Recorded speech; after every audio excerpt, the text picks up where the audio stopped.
Go. Hey, welcome to Further in Christendom. I'm here with Dr. Daniel Soars. He wrote a really cool book, really interesting book. Here we go. The World and God Are Not Two. You can get this with Fordham Press.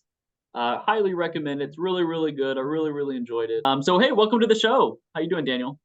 Thank you, Tyler. Thanks for inviting me. It's very kind of you to have read my book, and yeah, I'm glad you enjoyed it. Well, thank you very much for taking the time. I know it's already what, like 6 o'clock? Yeah. Yeah.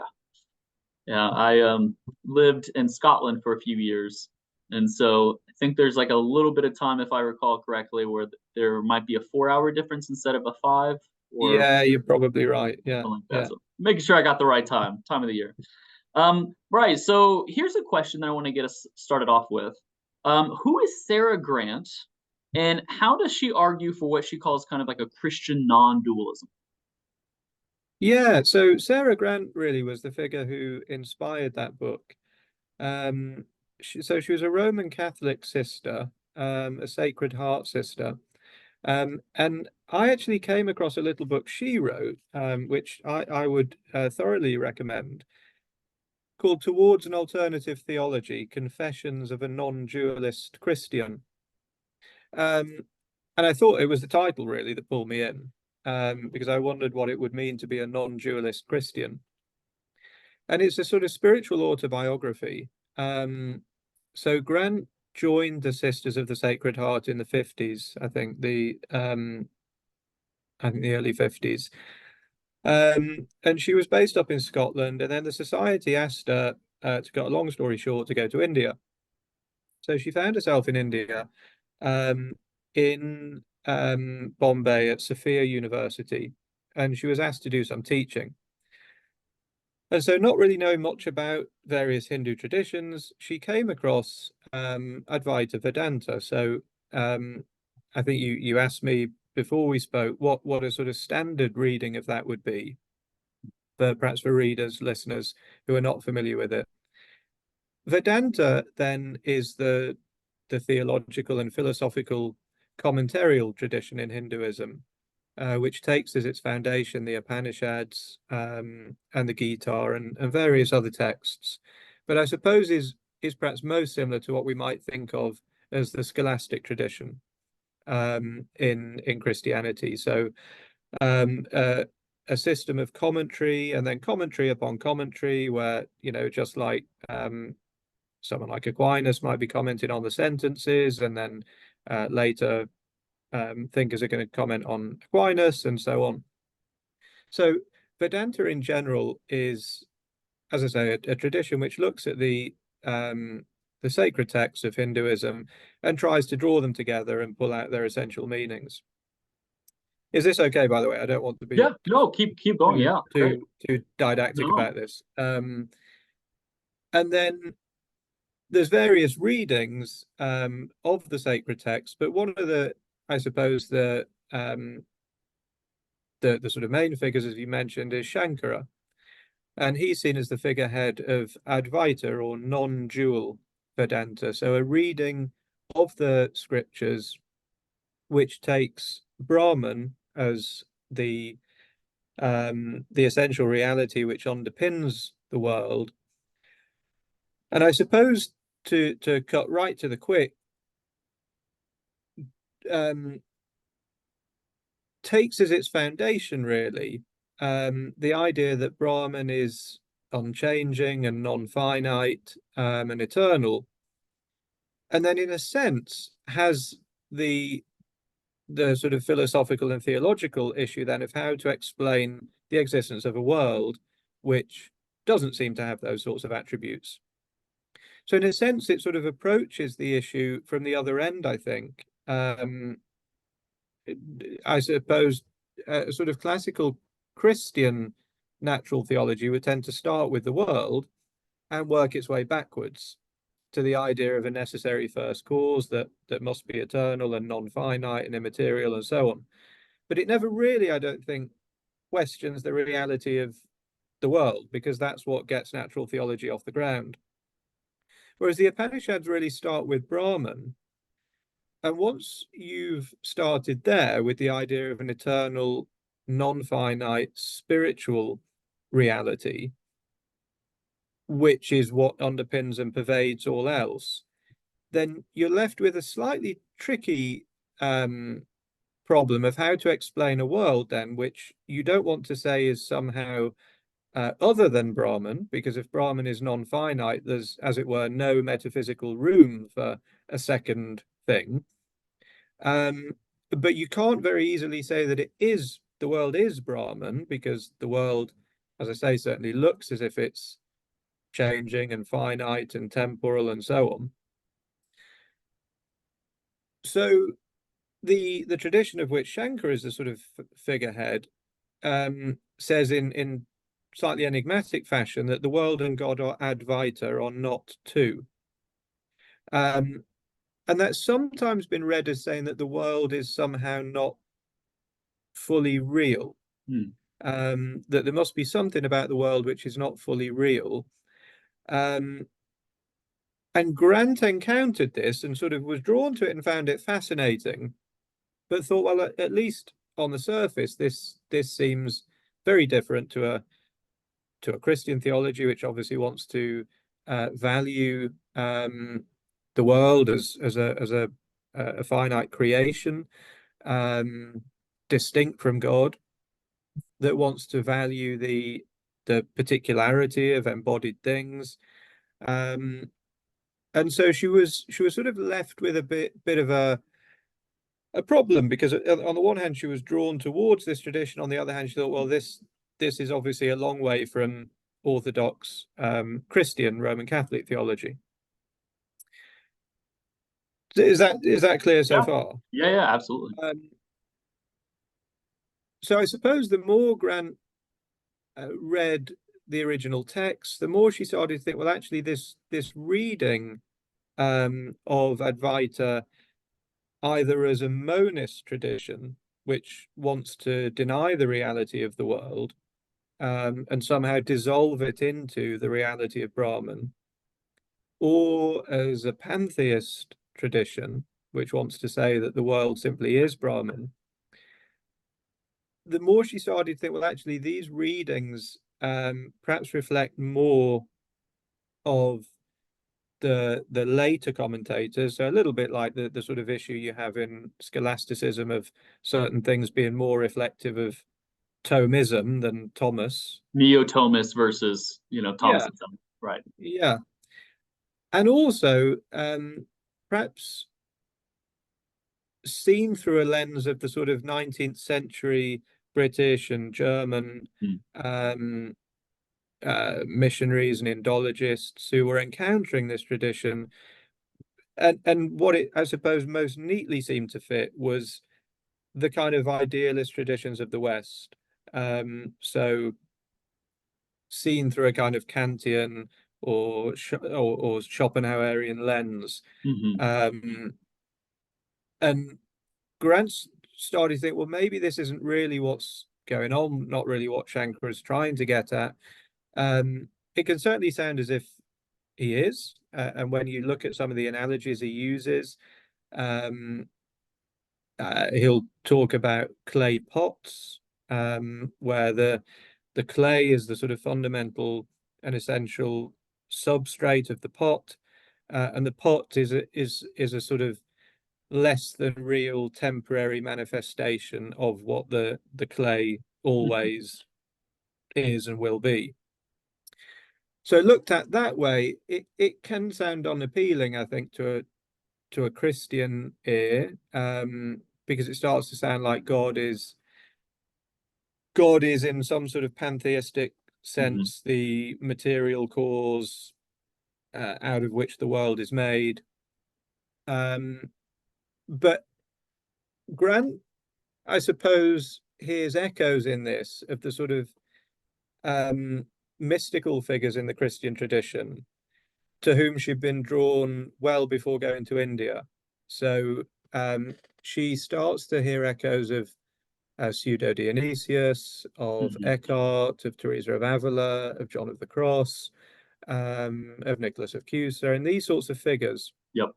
And starts to wonder whether actually it's as far as it might seem from a Christian sense of the relation between the world and God. And then she sort of chooses Aquinas really as a conversation partner. Partly, I think, to mitigate the challenge that the mystical figures in the tradition are too easy to sort of marginalize anyway as being slightly off, sort of off, off the page. And her argument is actually, the bottom line is that Aquinas also wants to say that the world and God are not two, in the sense that the world exists in God as its sustaining, underpinning, life-giving reality. And so to that extent, she thinks a Christian also could talk about the world and God as being Advaita or not two. Hmm. Now, there's probably some stuff there that needs unpicking, or that maybe needs to be a bit clearer, but I don't know if there's anything I said there that didn't make sense or needs a bit of... No, absolutely. Yeah, so you have this kind of, I don't know, Western typical understanding of Advaita Vedanta, which will basically take on Kantian lens. So it'll say that, you have reality at this particular third level of reality, where what appears to be is, and then you got kind of the second layer of reality where it's God, it's just God, but it's like very personalized, anthropomorphized God. And then you have like this ultimate level of reality, the most real, so to speak, and that's just God. And so then there's this idea that maybe we are just God, and so you got this pantheism. Everything really is just Brahman, all is Brahman, and so we're going to understand this in a at least a standard interpretation of Spinoza, kind of Spinozian type fashion. And obviously, this is very different than, say, classical theism or Christianity of say, someone like St. Thomas Aquinas. And so you're saying, actually, wait, and Sarah Grant, actually, wait, is this really the right interpretation, right? Maybe this is like a plausible interpretation from later commentators, but as what we are looking at, just in Shankara's his writings, maybe it's more of God exists, he is ultimate reality, and we derive his existence itself. We derive our existence from him. We depend on him. More fundamental than who we are behind us is God, is Brahman. But nonetheless, we can still kind of draw some distinction between what's fundamentally there and then what's kind of secondarily there. They're not two, so to speak, and please correct me if I'm wrong.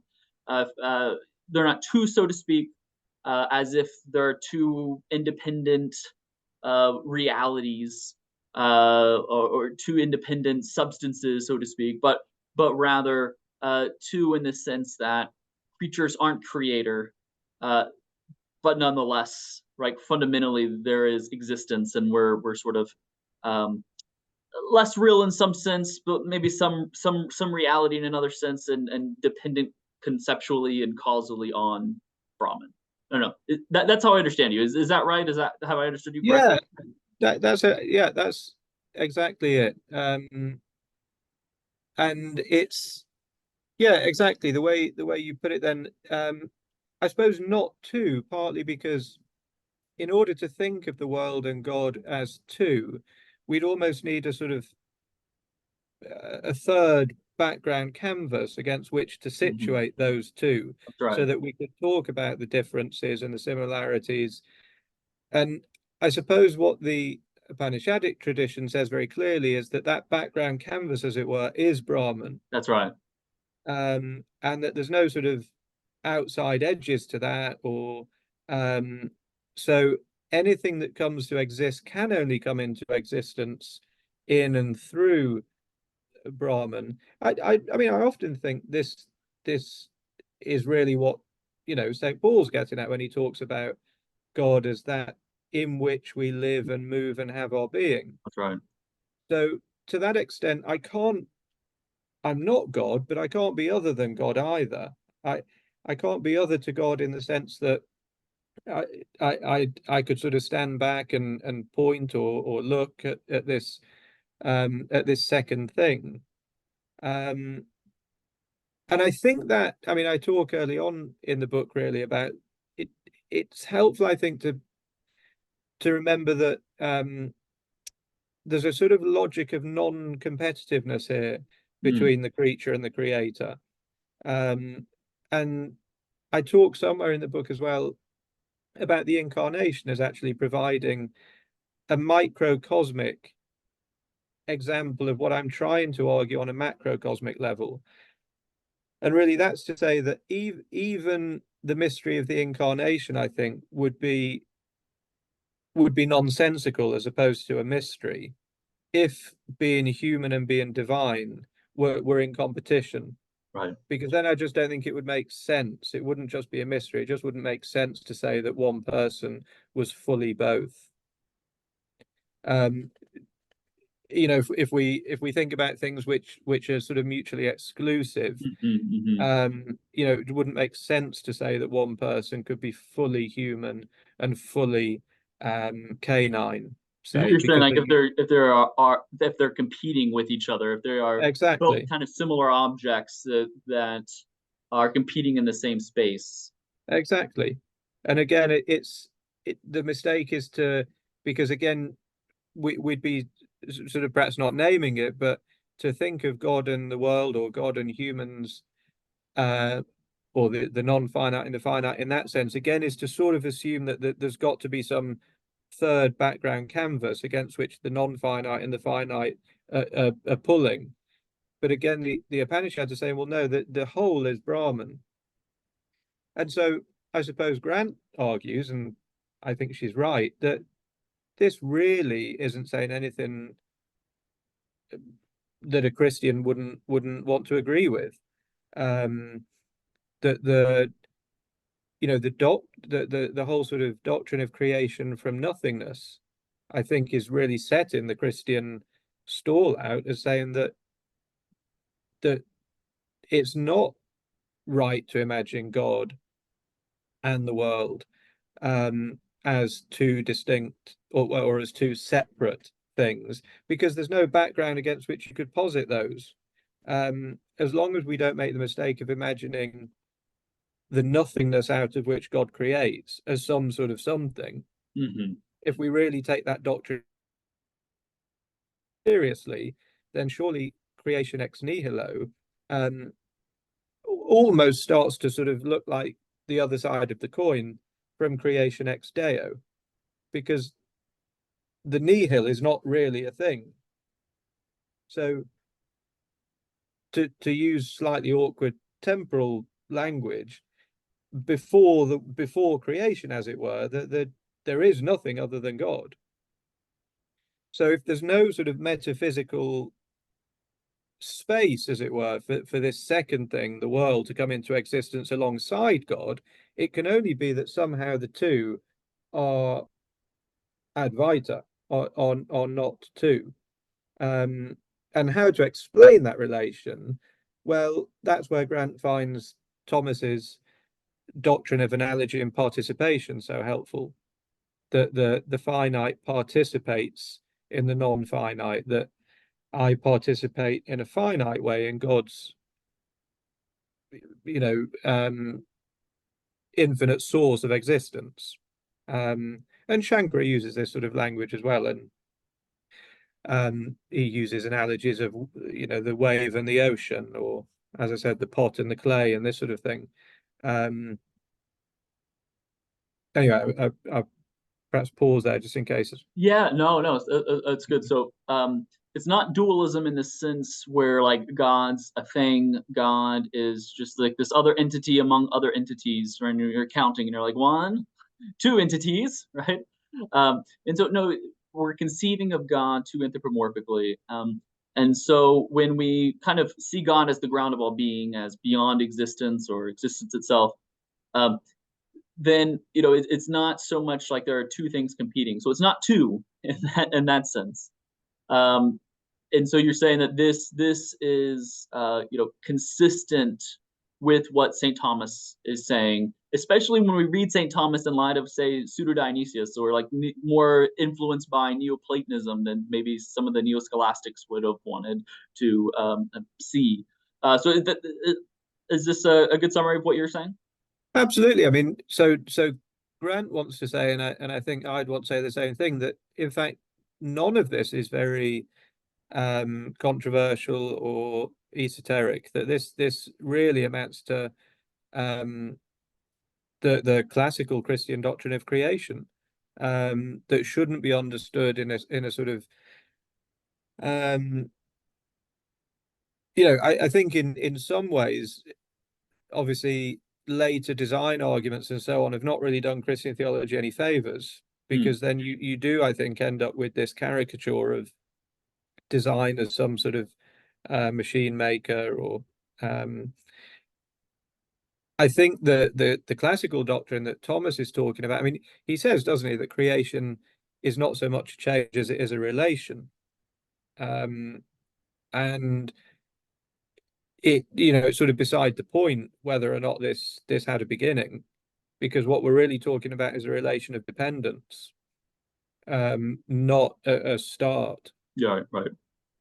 Yeah, no, I mean this, and I've told you this before, but I mean this is really interesting because this seems to be in line with, as I mentioned, Fiona Ellis's, and I've had her on my channel to discuss her book on naturalism, where she's like, well, technically you can believe that all things are physical, right, or natural, discoverable by the sciences, but God's not a thing. So we're not talking.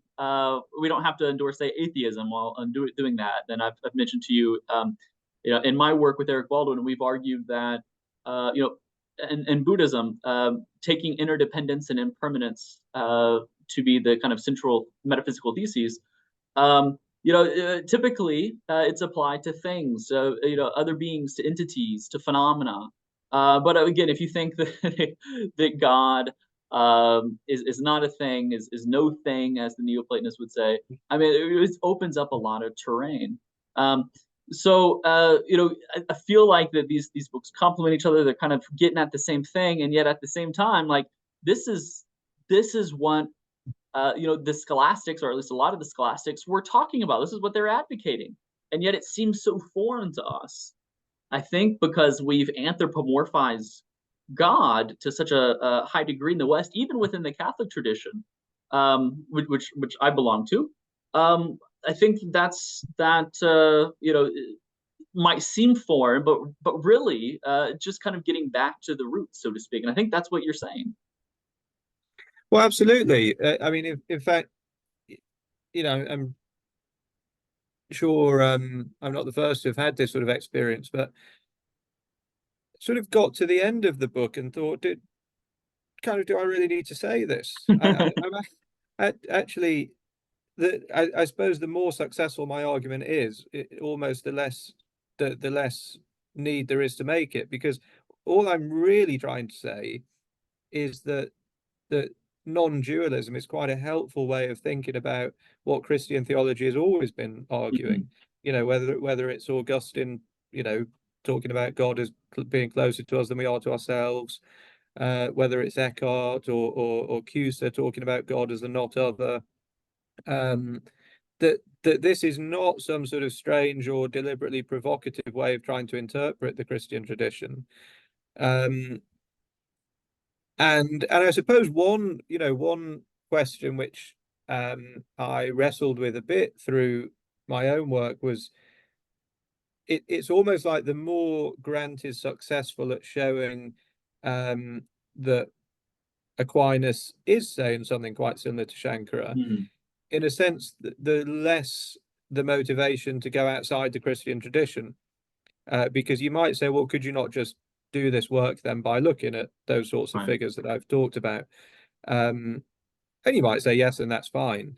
But I suppose I do think there is actually something to be learned from I mean, maybe just the language of non-dualism is quite jarring. So for a Uh-huh. start, that forces us to think a little bit about how we do picture and explain the relation Right. between the world and God.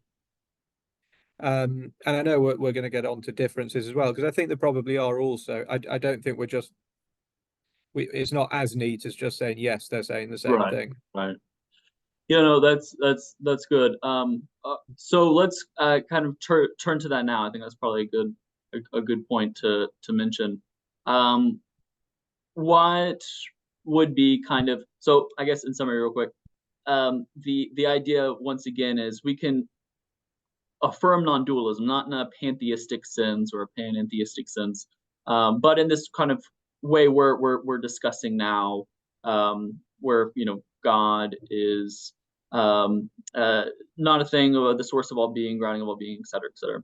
Okay, so what about like differences? Is there some sort of uh, important metaphysical, at least if we're talking about like the fundamental metaphysical differences, um, to kind of the thinking of the Advaita Vedanta tradition and say of a more Thomistic tradition. Yeah, I mean, I think just on one thing you said there, I think personally, I probably would be happy enough to call this panentheism. Okay. Um, I, I, yeah, I suppose it's not clear to me really how I suppose classical theism really amounts to something that different from panentheism. Okay. Okay. Um, if what we mean is what that sort of literally sounds like, that a sort of all in Godism. Uh-huh. And I suppose that is what I'm trying to argue for. Now, and by the way, which I think has implications beyond the doctrine of creation, for how we think about the whole sort of Christian jigsaw. I think that's what becomes interesting once you start to think, okay, and I draw a lot on the work of David Burrell, and he insists that the doctrine of creation isn't really just one doctrine among others, but really is the kind of linchpin, because it determines how you understand the relation between the world and God, and therefore determines how you start to understand really everything else, whether it's um, sin and redemption, whether it's atonement, whether it's um, the sacraments and why and how we pray, whether it's the church, um, because I suppose part of what he wants to argue is that the doctrine of redemption and atonement has almost had to bear too much weight. And obviously, he's coming from a Catholic tradition, as am I. So perhaps I'm more sympathetic to this than some might be. But that there's an original relation, um, an ontological relation of creature and creator that I simply would not be if it wasn't Right. for what Burrell calls a sort of being towards God. That's right. That's right. Um, Yeah, so when I said panentheism, I had more in mind certain models where I would say that um, my arm is the material cause of my arm. What it's made up of is the substance of God or something like yeah, that. okay, yeah, sure. Um, and I think that probably is where the differences come in. I think although it might be right to read, well, so I don't think I think it's reasonably sort of uncontentious to say that Shankara wasn't suggesting that the world is not real in the sense of it somehow being a figment of our imaginations. I mean, some of the the disputes he has in the text is with sort of Buddhist versions of Right. um, that kind of account. Um, but that the world is not real, and really, and as I say, sometimes the images he uses it can be easy to read them Right. as The looking rope as if he's example, the snake example, maybe. that would be a good one. Yeah, that sees a snake and in fact it's a rope. So of course there never was a snake there. Right. Um, I think his point though is that to look at the world, or to use his metaphors, to look at the wave and only see the wave, rather than the ocean, to look at the world and only see the world rather than the fact that it's saturated by the Mm. divine, is to somehow get things wrong, and is to actually mistake the less real for the real. Now, what does he mean by real? Well, I mean, he has certain criteria for it, but it would be things like, the real is not something that changes or can be, um, um, sort of overtaken by something else, or so once you start to look at his criteria, you say, okay, well, that clearly in this sense, a pot is less real than the clay out of which it's made, Right. because even if I drop the pot and it smashes, that there's Right. nothing fundamentally changed about the clay. Now, is that true of Christian theology? I'm not sure. I think probably someone like Aquinas would want to value the particularity of Tyler as opposed to Daniel. And I think there probably is the sort of the movement in Advaita is towards, I think, seeing Brahman, um, as it were, um, in and through Tyler and Daniel. So it's, I suppose, helpful, I think, spiritually up to a point, not to get fixated on, I suppose, my sort of temporary Mm. particularities, if you like, Right. those sorts of features that might define me at a particular moment. Having said that, and I suppose this is me, as a Catholic Christian, I think there can also be something pretty valuable about those particularities. Mm-hmm. And I think something possibly slightly unhelpful about trying to encourage someone to look beyond them, Mm. uh, particularly if their particularities are the sort of particularities that, for social historical reasons, have often been overlooked, Right. or Right. Right. Right. Right. or suppressed. Right. For sure. Um, For sure. so I think that's maybe. So I'm still wrestling with that. I mean, Yeah. sometimes I think, well, actually, if you look at some of the sort of, um, if you look at some of the sort of, things that Jesus wants to say in the gospel about, losing our life in order to find it, um, dropping things, leaving our fishing nets, leaving our family. Sometimes I think, maybe wanting to hold on to my, Danielness is actually part of what's, I ought to be able to let that go. Right. You might say, so like Pope Benedict is not alone in this, but he referred to God as ultimate reality, and so you might think that there's a problem with seeing me as ultimate reality rather than God, and that getting caught up in what participates in ultimate reality, as ultimate reality can cause suffering, right? Um, Mhm. yeah, no, that seems right as well. So we're about out of time, but thank you so much for coming on, and this was really good. Uh, Thank you. Thanks, Ty. I've really enjoyed it.